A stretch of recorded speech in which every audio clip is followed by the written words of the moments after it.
welcome back to my channel. My name is Stephanie and I'm the mom here at From Arrows to Warriors. If you are new here, welcome. I'm glad you're here. We have 3 arrows. We have a 10-year-old, a 6-year-old, and a 4-year-old. We are a homeschooling family. We are a blended family and hopefully soon to be a homesteading family. Right now you're going to see mostly homeschooling videos until we get into the homesteading, and then we'll hop onto that train as well.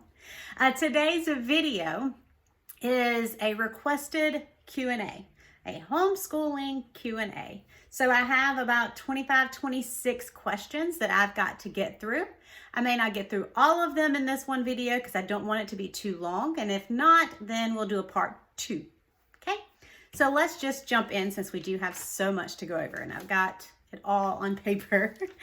All right, so number 1, how long does the average homeschool day last? And I was also asked, how many hours a day do you spend homeschooling? And that differs for the day. It differs for the kid. Normally, the average for us is for book work, it takes us anywhere between 30 minutes to maybe an hour and a half. But that's not the entire school day, because there's other things that we do throughout our day that is still educational. Them playing outside is still educational.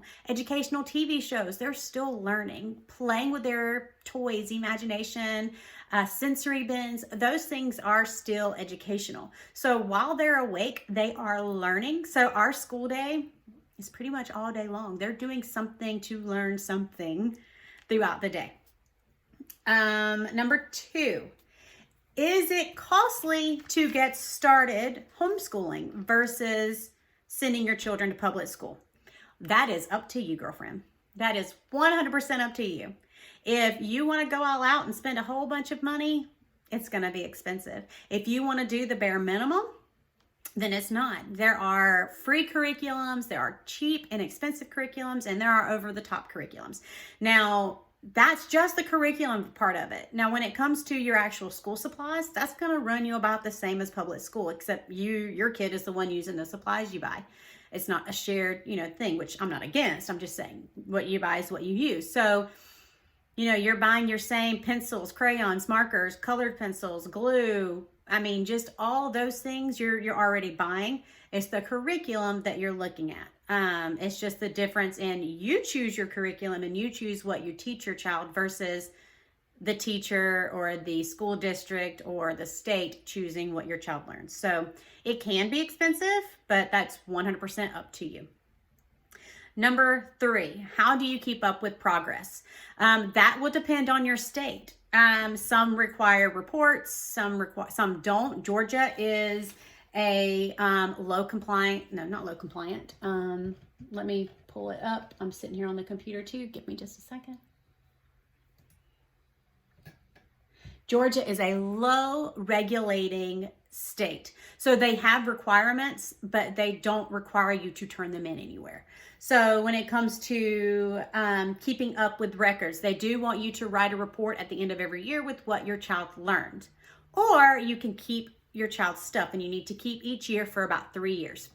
So that is what we do.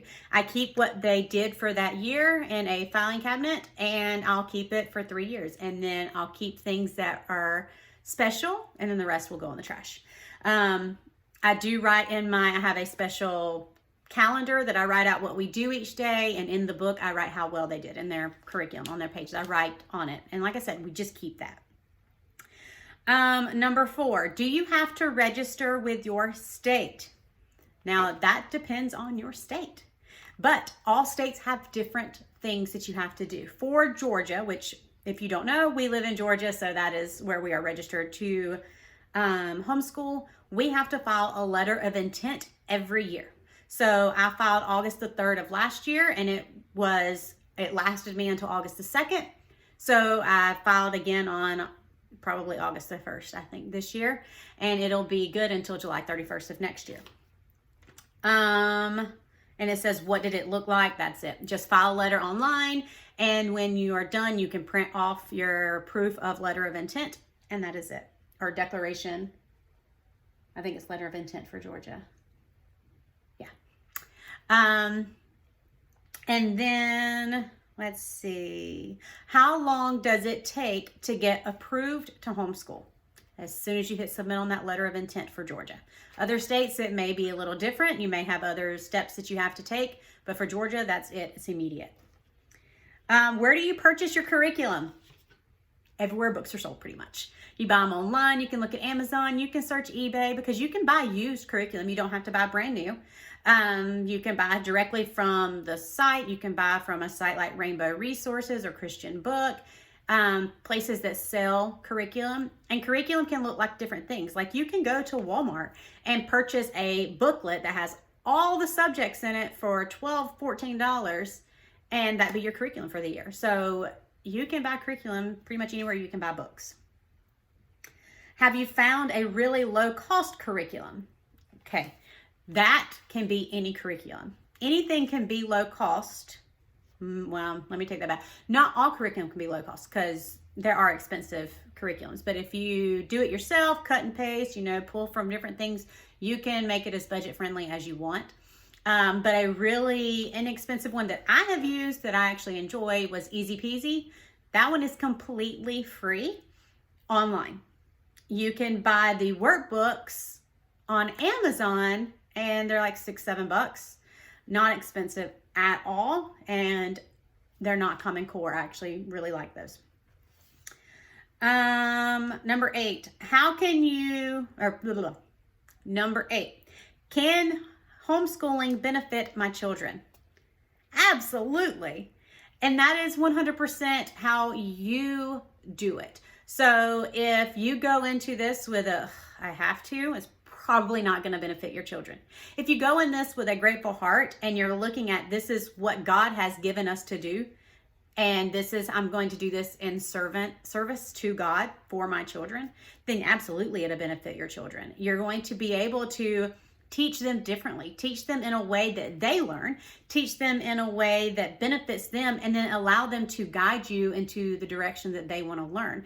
And that can be extremely beneficial when it comes to educating our children, giving them a love for learning and a great foundation in Christ. 100% definitely can benefit your children. Number 9, how do I teach them a subject if I'm struggling or not very good in that subject? Well, there's a couple of different options.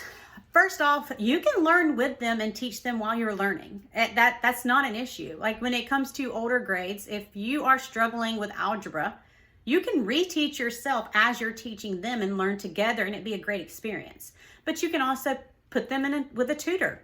That's perfectly fine. It's easy. They can go a couple days a week. They can go a couple hours. That's up to you. But they can have a tutor, or you can find big co-ops that are like classroom settings, to where your child can actually be there from 9 to 3 and have a school setting and be taught that subject that you're not very great at or don't feel confident in. So there are tons of ways that you can give out with that one. Number 9, that was number 9. Number 10, do I have to test them? Again, that depends on your state laws. So I'm going to link a website below that is hslda.org. You can find your state and find out the laws for homeschooling for your state and go from there. But for Georgia, we do have to start testing at the end of 3rd grade, and then every 3 years after that. Again, I do not have to turn that test into anyone. I just have to keep it for my records for 3 years. And then, or if you are under an umbrella, most umbrellas you do not have to test with. So you can also look into umbrellas for homeschooling. Number 11, do your children have a lot of friends?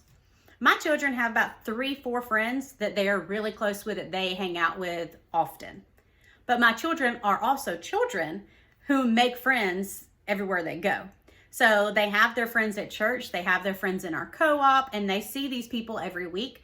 And then they have their really good friends that we do see often, that they have their play dates with and they get to spend a lot of time with and have really good relationships with. So yeah, I'd say they do. Number 12, this one made me giggle. How do you stand being around your children all day?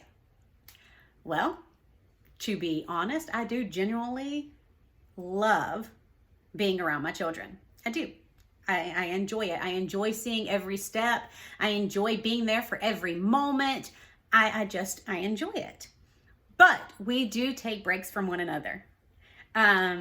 They don't get to play on their tablets very often. They have little Amazon Fire tablets, and they don't get them very often because I don't really like them. But if I've had a stressful day, if I am overwhelmed with them or with myself, they get those tablets so that mama can get a little break and can readjust. They go spend the night with their grandparents and give me times away. They usually go for a weekend because we are 3 hours away. And so it gives me an entire weekend to adjust. But I also, let dad do some things and separate ourselves. So we do take those steps, but I don't enjoy being away from my children very much.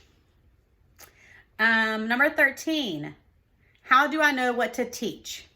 Again, go back to that website. State laws tells you what subjects are required, and then you go from there. As long as you are teaching what is required, anything else is just additional that your children may love to do.